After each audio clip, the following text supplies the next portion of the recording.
Imagine a foreign woman from a despised enemy nation becoming not just part of Israel, but the great-grandmother of its most famous king and a direct ancestor of Jesus Christ. That incredible journey begins in tragedy and unfolds through extraordinary loyalty. This is the story of the book of Ruth. Famine grips Bethlehem, forcing Elimelech, his wife Naomi, and their two sons, Mahlon and Chilion, to seek refuge in Moab, Israel's eastern neighbor. While there, Elimelech dies. The sons marry Moabite women, Orpah and Ruth. About 10 years pass, and then both sons die too, leaving Naomi utterly bereaved. No husband, no sons, only her two daughters-in-law in a foreign land. Hearing the famine in Judah has ended, Naomi decides to return home.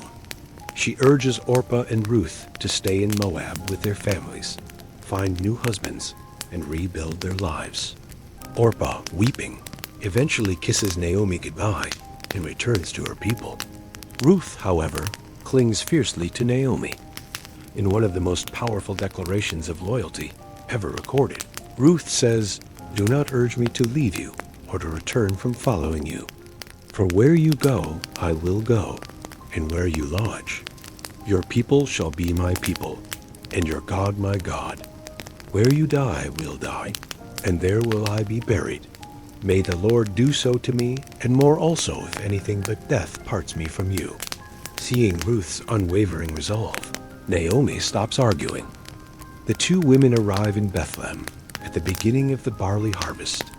Their return causes a stir in the town. Naomi, once known for her pleasantness, tells the women not to call her Naomi, but Mara, saying, "For the Almighty has dealt very bitterly with me. I went away full, and the Lord has brought me back empty." Ruth, determined to provide, asks Naomi for permission to glean in the fields. Gleaning was the practice of gathering leftover grain after the harvesters, a provision in Israelite law for the poor and the foreigner. Ruth happens to glean in a field belonging to Boaz, a wealthy relative of Naomi's late husband, Elimelech. Boaz arrives from Bethlehem, greets his workers, and notices Ruth. He asks his foreman about her, learning she is the Moabite who returned with Naomi and has worked diligently since early morning. Boaz speaks kindly to Ruth. He tells her to stay only in his fields, assures her his young men will not harass her, invites her to drink from the workers' water jars, and even instructs his men to deliberately pull out extra stalks of grain for her to gather. Overwhelmed, Ruth asks why he has shown such favor to a foreigner. Boaz replies he has heard of her great loyalty to Naomi and her courage in leaving her homeland. He blesses her, praying God will reward her fully, under whose wings she has taken refuge. Ruth returns to Naomi with an astonishing amount of barley and tells her about Boaz. Naomi recognizes God's kindness and identifies Boaz as a close relative, one of their potential kinsman-redeemers. This role involved a family member rescuing relatives from hardship, which could include buying back family land and marrying the widow of a deceased relative to carry on his name. Naomi advises Ruth to continue gleaning only in Boaz's fields for safety. Ruth does so through the barley and wheat harvests, living with Naomi. As the harvest ends, Naomi devises a bold plan. She instructs Ruth to wash, anoint herself, and put on her best clothes. That night, after Boaz has finished winnowing barley at the threshing floor and lies down to sleep, Ruth is to go, uncover his feet, and lie down. Ruth obeys. Boaz wakes startled in the middle of the night to find a woman at his feet. Ruth identifies herself and says, "Spread your wings over your servant, for you are a redeemer." She is asking for his protection and redemption through marriage. Boaz commends her for her loyalty, noting she could have sought a younger man. He agrees to act as redeemer, but reveals there is a closer relative than himself who has the first right. He tells Ruth to stay for the rest of the night.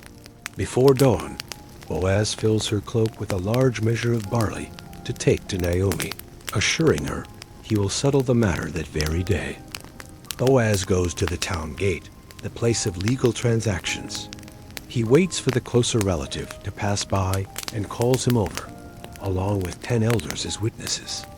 Boaz explains that Naomi is selling a piece of land that belonged to Elimelech. The closer relative readily agrees to redeem the land. Boaz then adds the crucial stipulation: the day you buy the field from the hand of Naomi, you also acquire Ruth the Moabite, the widow of the dead, in order to perpetuate the name of the dead in his inheritance. Faced with the responsibility of marrying Ruth and potentially complicating his own estate, the closer relative declines, saying, "I cannot redeem it for myself, lest I impair my own inheritance. Take my right of redemption yourself."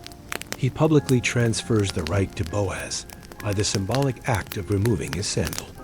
Before the elders and townspeople, Boaz declares his purchase of the land from Naomi and his taking of Ruth as his wife to maintain the name of the dead.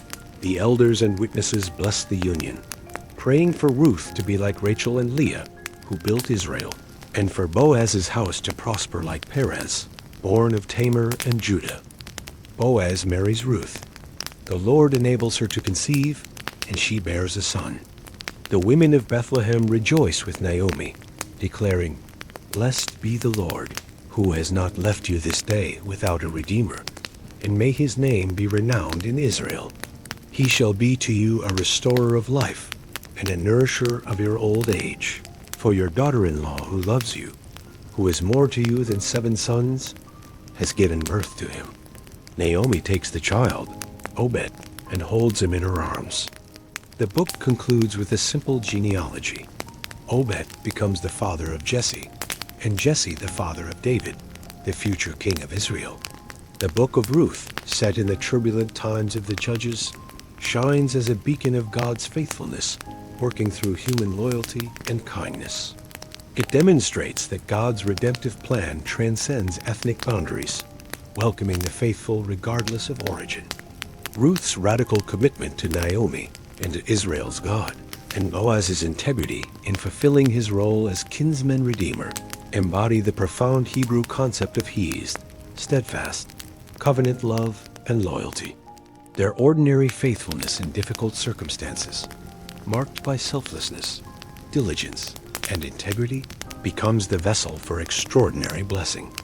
The story assures us that God is sovereignly at work, even in times of national chaos and personal despair, weaving together seemingly insignificant acts of obedience to accomplish his greater purposes, ultimately leading to the lineage of Christ, the ultimate Redeemer. It reminds us that genuine faith expresses itself in practical love and commitment to others,